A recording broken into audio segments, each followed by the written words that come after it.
In the last 13th and 14th session, we talked about relationships. Today, let's proceed to the basics, the fourth virtue of navigatorship. The basic keywords are friends, manners, appreciation, listening, honesty, respect, laugh, consideration. 1. Basics and fundamentals of things or phenomena, theories, 2 friends, a close friend.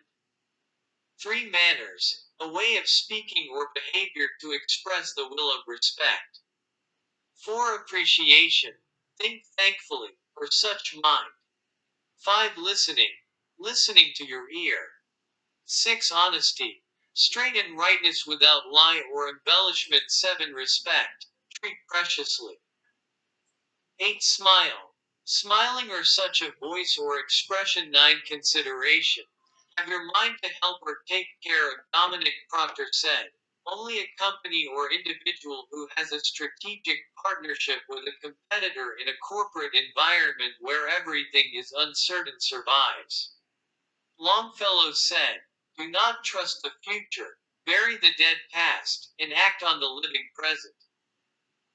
Heinrich said, if there was a major disaster in the course of a disaster, there were 29 minor disasters that occurred on the same occasion, and there were 300 instances of the same accident that caused the disaster. 29. 300 rule. Benjamin Franklin said, father is treasure, brother is comfort, friend is treasure as well as comfort. Confucius said, if a king has only bravery without manners, he makes the world busy, and if a snobbish person has only bravery without manners, he will be a thief. Pushikin said, though life may deceive you, do not be angry or sad, endure the days of joy, believe in the days of joy, the day of joy will come, the mind lives in the future, the present is sad, everything is momentary, things will be cherished in the future. Che Gundam said, a tree will know that the glory of flowers, branches and leaves are in vain after only the roots are left with leaves fallen. A human will know that the offspring and the wealth are useless only after the lid of his coffin is covered. Abraham Lincoln said, you can fool everyone for a while, and you can always fool some people, but you cannot always fool everyone.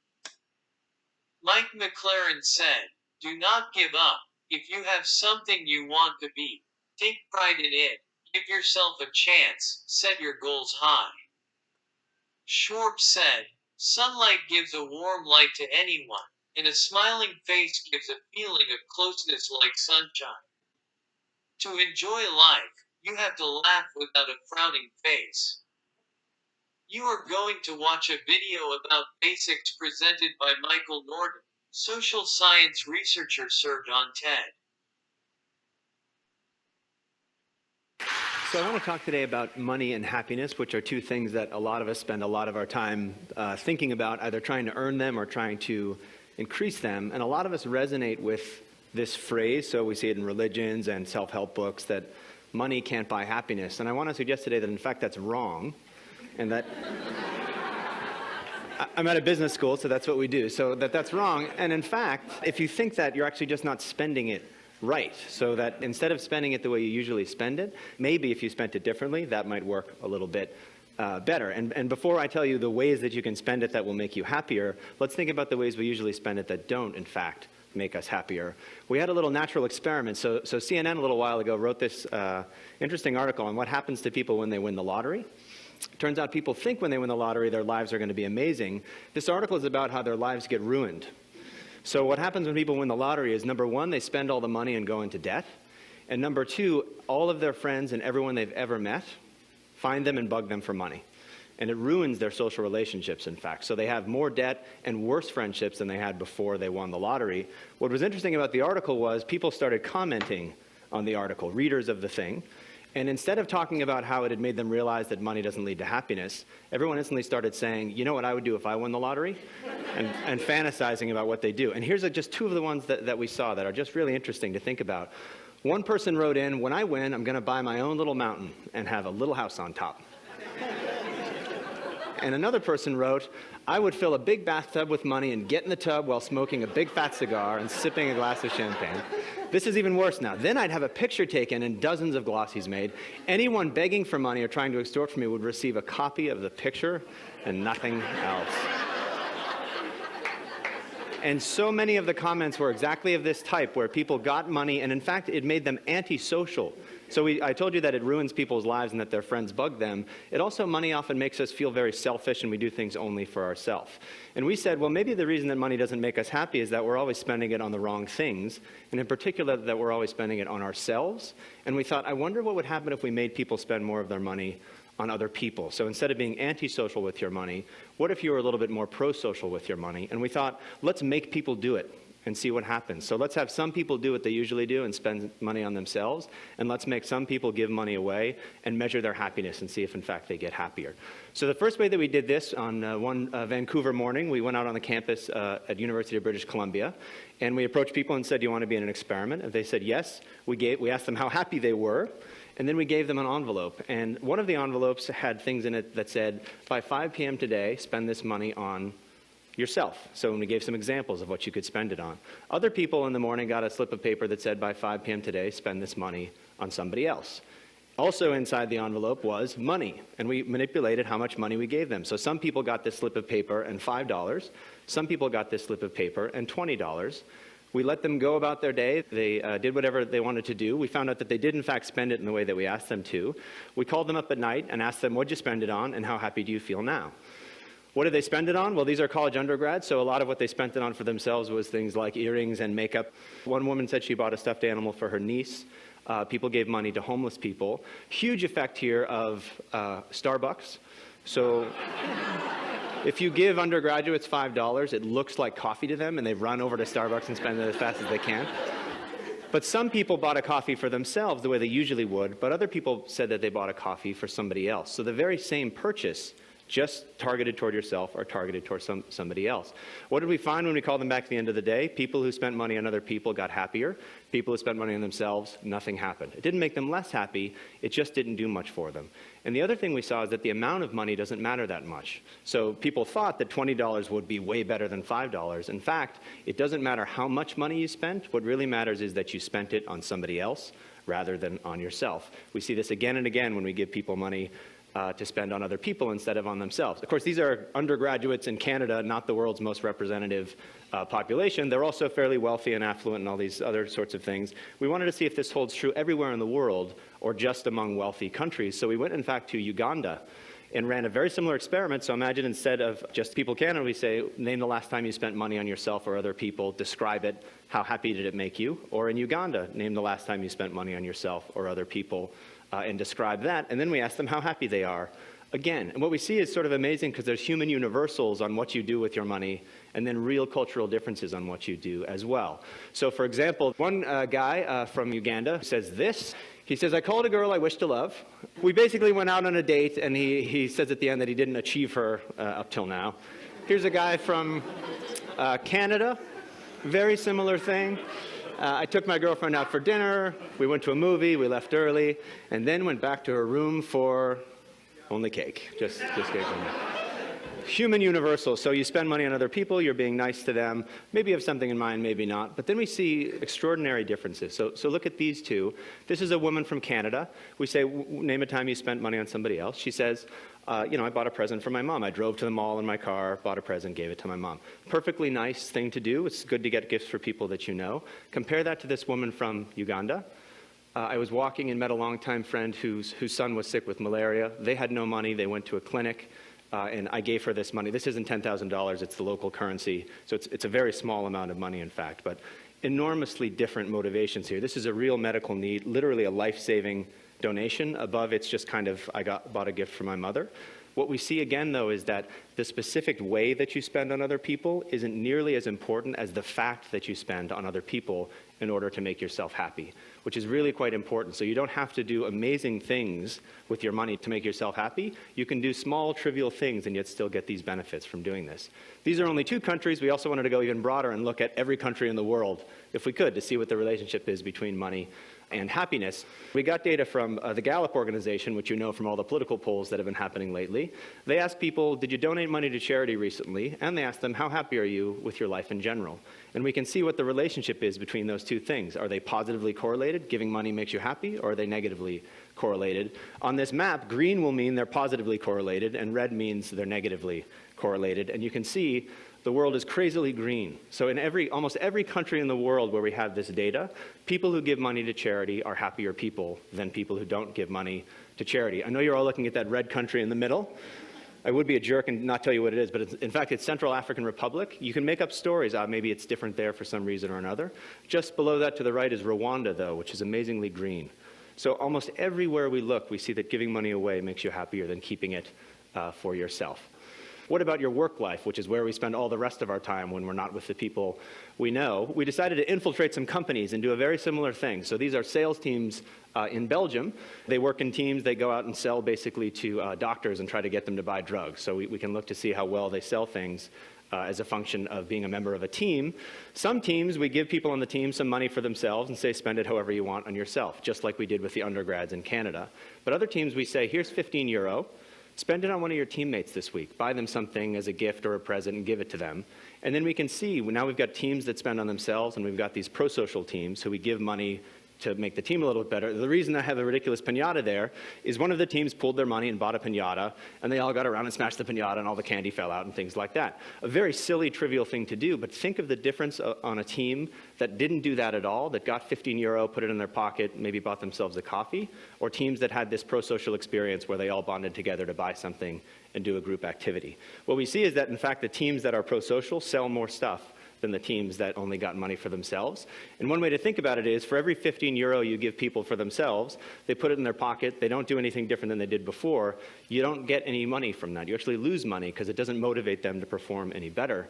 But when you give them €15 to spend on their teammates, they do so much better on their teams that you actually get a huge win on investing this kind of money. And I realize that you're probably thinking to yourselves, this is all fine, but there's a context that's incredibly important for public policy, and I can't imagine it would work there. And if he doesn't show me that it works here, I don't believe anything he said. And I know that what you're all thinking about are dodgeball teams. This was a huge criticism that we got, to say, if you can't show with dodgeball teams, this is all stupid. So we went out and found these dodgeball teams and infiltrated them, and we did the exact same thing as before. So some teams we give people on the team money, they spend it on themselves. Other teams we give them money to spend on their dodgeball teammates. The teams that spent money on themselves, they're just the same winning percentage as they were before. The teams that we give them money to spend on each other, they become different teams, and in fact, they dominate the league by the time they're done. Across all of these different contexts, your personal life, your work life, even silly things like intramural sports, we see spending on other people has a bigger return for you than spending on yourself.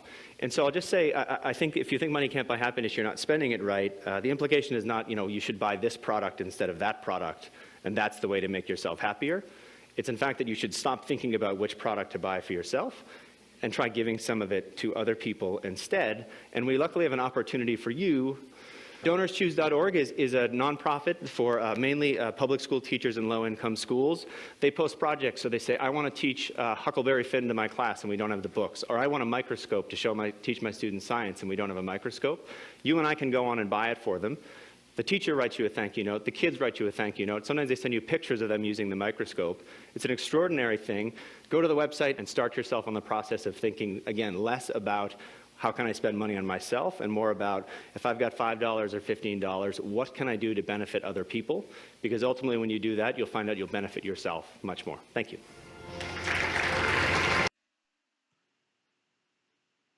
Why don't you think about the definition of basics and fill out the table? Stop this video for about 10 minutes until you fill out the table, and start it again when you finish.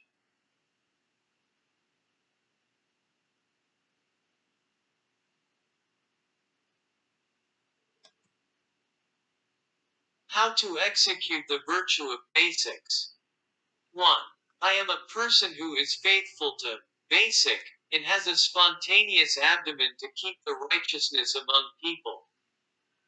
2. I often meet friends and actively participate in online and offline clubs and social groups. 3. I live a life that conforms to thoughts, minds, and behaviors while keeping the courtesy as a person. 4. I write an audit diary or thank you letter every day that is always thankful to small things every day. 5. When I talk to another person, I listen to it and try to understand it from the perspective of the person.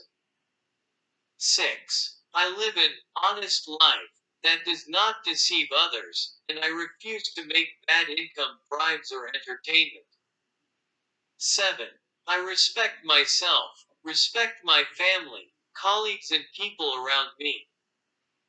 8. I always treat people with laughter and often use interesting humor. 9. I practice after you and consider other people first, such as the socially weaker ones. What are the basics to follow because you are a human being?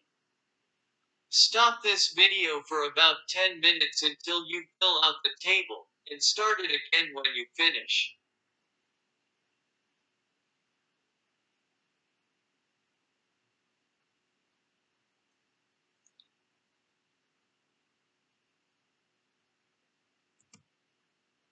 Bullying and school violence are emerging as social problems.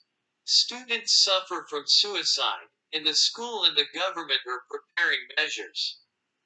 Bullying and violence at school are repeated in the workplace. They keep doing it at work as per their habit of doing what they learned at school. This social phenomenon is partly due to the fall of self sufficiency and the failure of the education system to work properly. The Ministry of Education has been promoting the education of dining table to the minister, but it is confusing because the concept and contents about what dining table education is are not arranged. Children learn the world through their parents. In particular, you should teach through experience what they should not do until they become mature adults.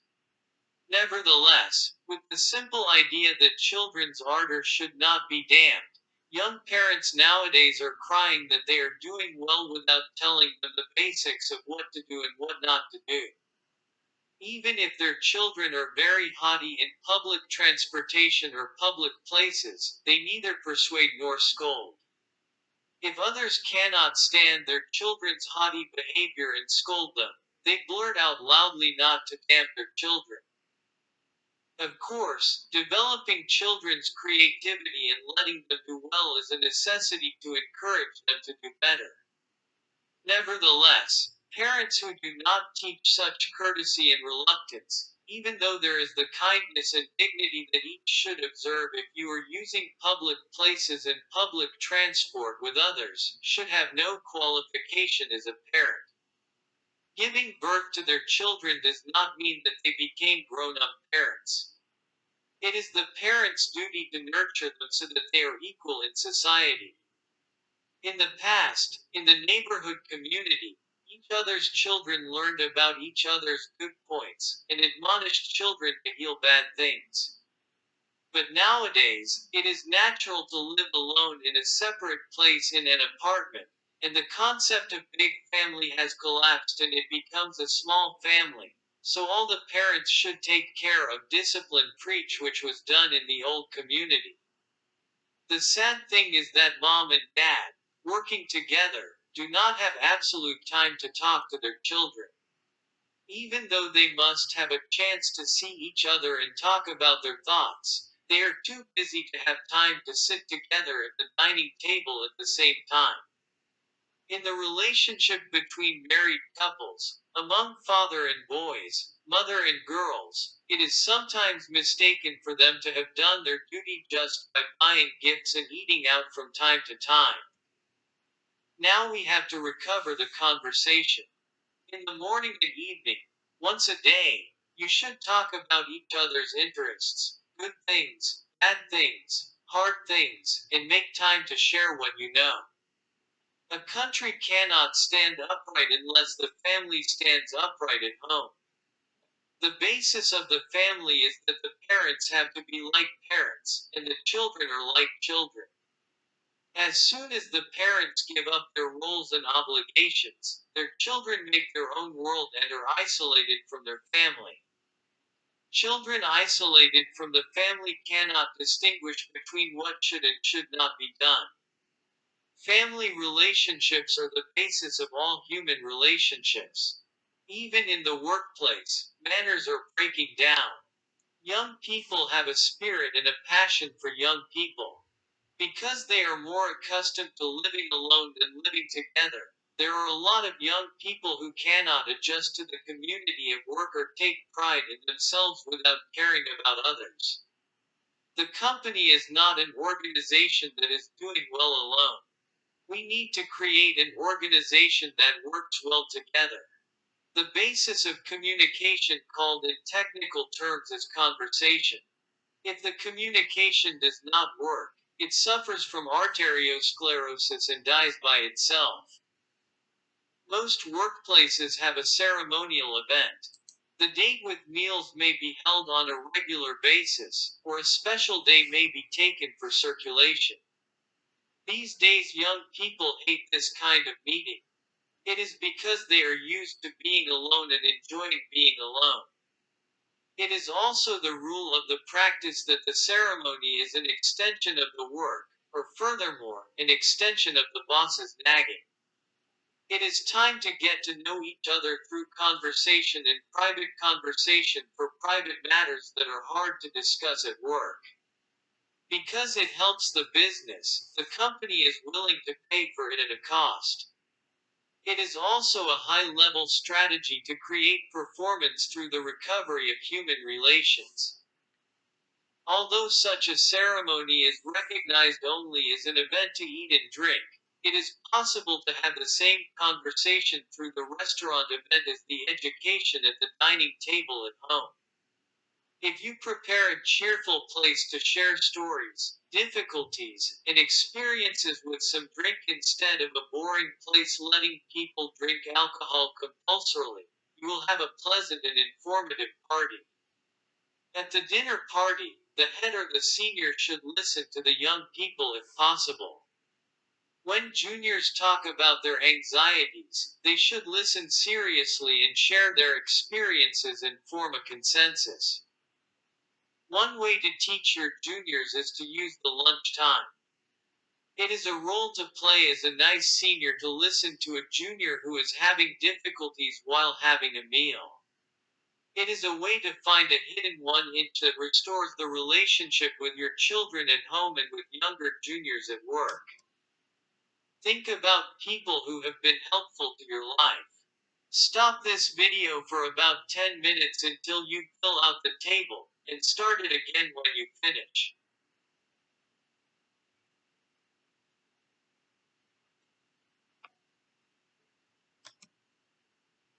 Write names of close friends, colleagues, bosses, and subordinates. Stop this video for about 10 minutes until you fill out the table, and start it again when you finish.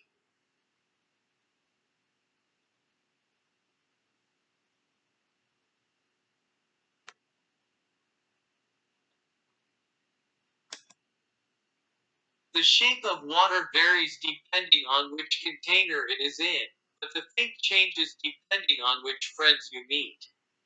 A good relationship is created when people communicate with each other with heart and sincerity.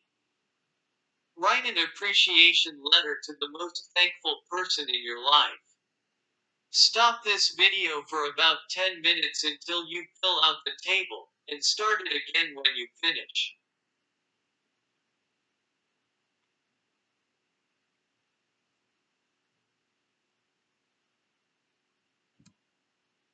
Let's talk about the basics.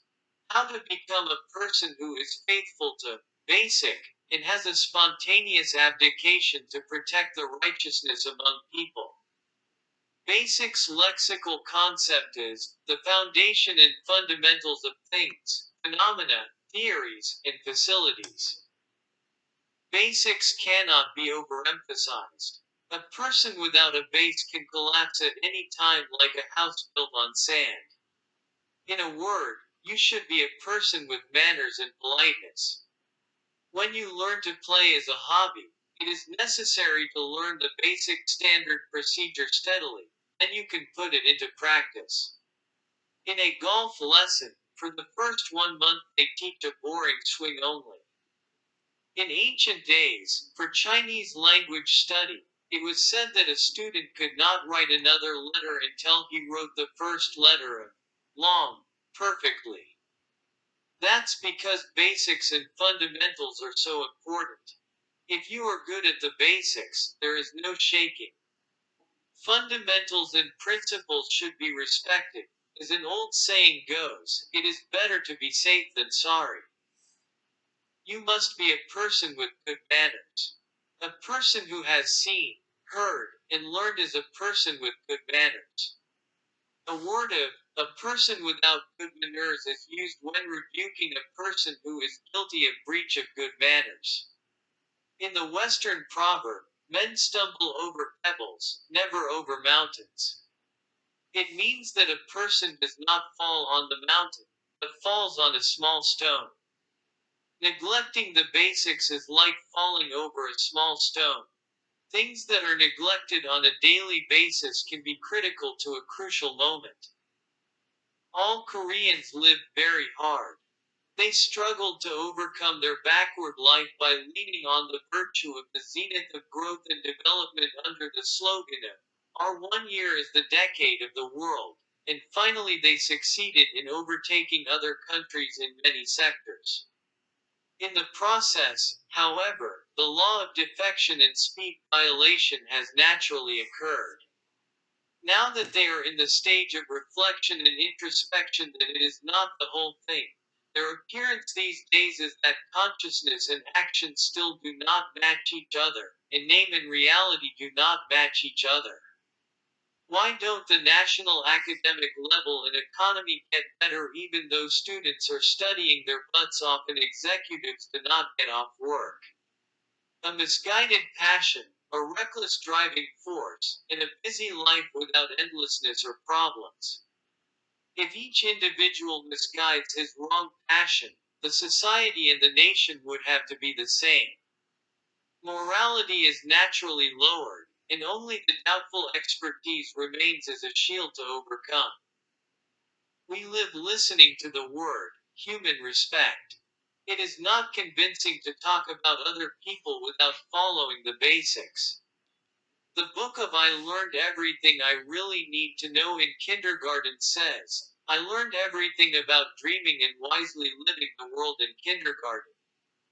In fact, what we learned in kindergarten or elementary school is all about teaching the basics. That is because what we learned in kindergarten and elementary school is to teach the basics. Because they teach unchanging principles to live in this world, it is important that even if you get older, you cannot escape what you learned in kindergarten or elementary school. Be honest. Be kind. Say goodbye. Dream big. Those words are what successful people say as keys to success, so you can realize that you have learned those words in your childhood. Broken window law also tells how important the basics are. The law of broken windows is the theory of criminology published in 1982 by James Wilson and George Kellens. According to this theory, if a building owner leaves a broken window untouched, the passing children or passers-by will also throw a stone and break up the rest to the window, increasing the probability of a violent crime such as theft or robbery in the building. In 1994, Rudolph Giuliani, mayor of New York, amassed the urban environment and corrected the order by applying the law of broken windows. A research team of the University of Groningen in the Netherlands confirmed it. The results of the research team are as follows. They put a letter envelope with €5 in a post office box in a clean place and in a mailbox in a messy place. The money in the letter was made visible, and they observed the behavior of passers-by. Then, only 13% of the envelopes in the clean environment were picked up, but in a messy environment mailbox, 25% of the passengers picked up the envelope. Now we talk about friends. You would rather meet friends frequently and actively participate in online and offline clubs, social groups. Friends' lexical concept is a person who has lived closely together.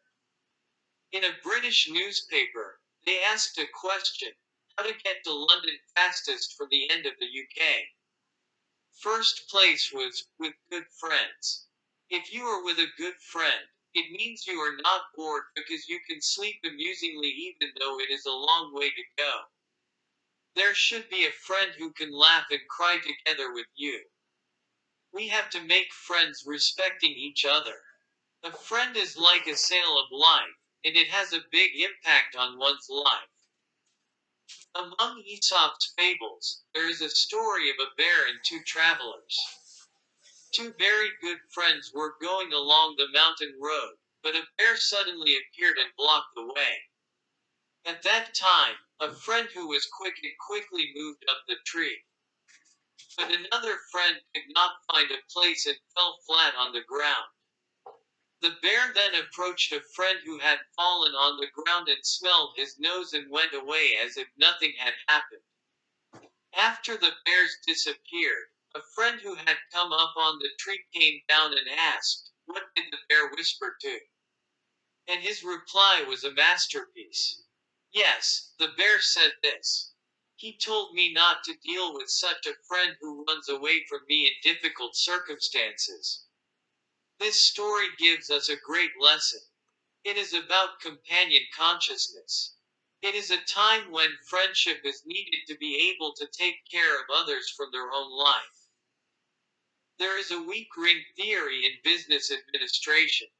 Mark Granavita published in 1973 an article in the American Journal of Sociology entitled Strength of Weak Ties. This article contains interesting facts about employment through personal connections. When we look at the correlation between employment and connections, it is not the connections of the so-called strong links but the connections of the weak links demonstrate influence. The strong ring mentioned here refers to a network of intimate relationships. A close relative, such as a close friend, a schoolmate, a parent, a brother, or a cousin, becomes a strong link. A weak link, on the other hand, is a network of links that is much weaker. Being a friend of a friend, or meeting just once at a party can be tied to a weak link. As a result of the study, the weaker link than the stronger link showed much stronger power at the moment of actual employment decision. Francis also shows the strong strength of weak rings. Everyone wants a friend who comforts them when they are in trouble and gives them a smile when they are happy. But meeting such a friend is not easy. In short, it's because everybody is busy eating and living. It is even more difficult to meet such a warm friend at work, especially in a fiercely competitive structure. This is because they compete with each other for recognition. Modern people who are struggling with unlimited competition and feeling of alienation are coming to the sound of the teaching that half of good luck comes from my efforts and half comes from friends. More than six friendly people who can meet regularly in a troublesome job of fixing fluorescent lights and water pipes are the conditions for the happiness of old age, which a UK social organization offered. People should not be inconvenienced in living, but if the basic thing is solved, the important thing is to spend time together and talk with friends. The elderly are not the only ones who need someone to be around. We all miss someone who we can call at any time, who we can complain to when we are frustrated with what to do. It is the comfort and encouragement of someone who takes my side, letting me endure the rigors of reality, unhappiness, and unrighteous situations. In their paper, Harvard Christian sociologist Nicholas Christakis in California, political scientist James Fowler argued that the weight of a person is influenced not only by personal factors but also by people around him. For example, obesity is a disease that is infected by a close friend rather than an individual's genetic propensity or lifestyle. It was the result of studying the phenomenon of happiness spreading in 50,000 social networks, including 4,700 companions, relatives, friends, neighbors, and work colleagues who participated in heart disease research for 20 years from 1983 to 2003. If a person is happy, it is found to affect even those who are away in the three stages. If a person is happy, it means that he or she will feel happiness to a friend 3, of a friend 2, of the friend 1. For example, if you are happy, you can entertain your school junior's girlfriend who doesn't even know your face. Research shows that if you are happy, 25% of your friends, 10% of your friends' friends, and 5.6% of your friends' friends are happier. Happiness is not a mere personal emotion, but a collective phenomenon, and it has turned out to be infectious. Maner's lexical concept is speech or demeanor shown as manners to express respect. Courtesy is speech or gesture shown as manners to express respect, and it is the act that a person ought to have in order to express respect in relation to a person. Courtesy to oneself, courtesy to the other, courtesy to society are all important. It is basic manners as a human being to live a nice and hard life for oneself. It is also polite to consider others. It is called etiquette, such as saying words, attitudes, behaviors, etc., to express oneself in order to comply with a person. Manners are the expressions of courtesy and passion, which means acting in the spirit of love and honor that comes from the heart. It is because human beings are distinguished from beasts by a culture that respects basic manners as a person. As it is said that when catching the steering wheel, even Confucius changes his attitude, people become nervous about the very small things.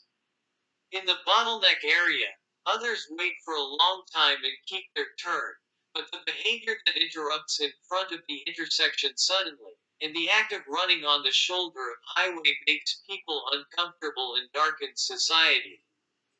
Courtesy is to care for others, but in the end you will benefit. When you look at wedding ceremonies, the first request is to be respectful of each other. It is based on the premise that young people who grew up in different environments share their lives together under one roof. And with dreams, do not say anything that hurts the other party's heart. Do not lie to the other party.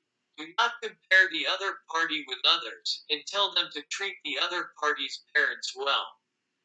This is the basic courtesy between the couple.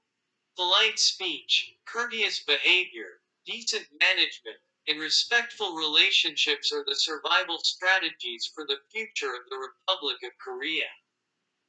From ancient times, Korea had a reputation as a country of courtesy in the East. 2,300 years ago, Yongbin, a seventh generation of Confucius, gathered stories about Korea and wrote a book. The title of The Eastern Courtesy Country has been the national traditional brand of the Republic of Korea, which means that the country has a small land area and a small population but has a high ethnicity, high morality, and good manners. Although Confucius recognized Korea, there are few people who say that Korea is the Eastern Courtesy Country. It is because morals, ethics, and etiquette in homes, schools, and society fell to the bottom. Confucius said, if it is not courtesy, Do not look, do not listen, do not talk, do not move. This emphasizes that the only way for humans to live as human beings is to live according to manners. Our ancestors were respected as people of manners. We should also take pride as a citizen of the Eastern Courtesy country by living the courtesy. You must remember the following words from Churchill, Winston Leonard Spencer Churchill. Do not be disrespectful to others. Do not be treated disrespectfully by others. Be polite to all. Be friendly to many. Be intimate to some. Be friends to one. And be no enemies to anyone. If you do not be arrogant while standing on the ground, no matter how high you are, you will not be in danger. If you keep your manners and law, you will not overflow. See a man with your cool eyes, hear his words with a cold ears.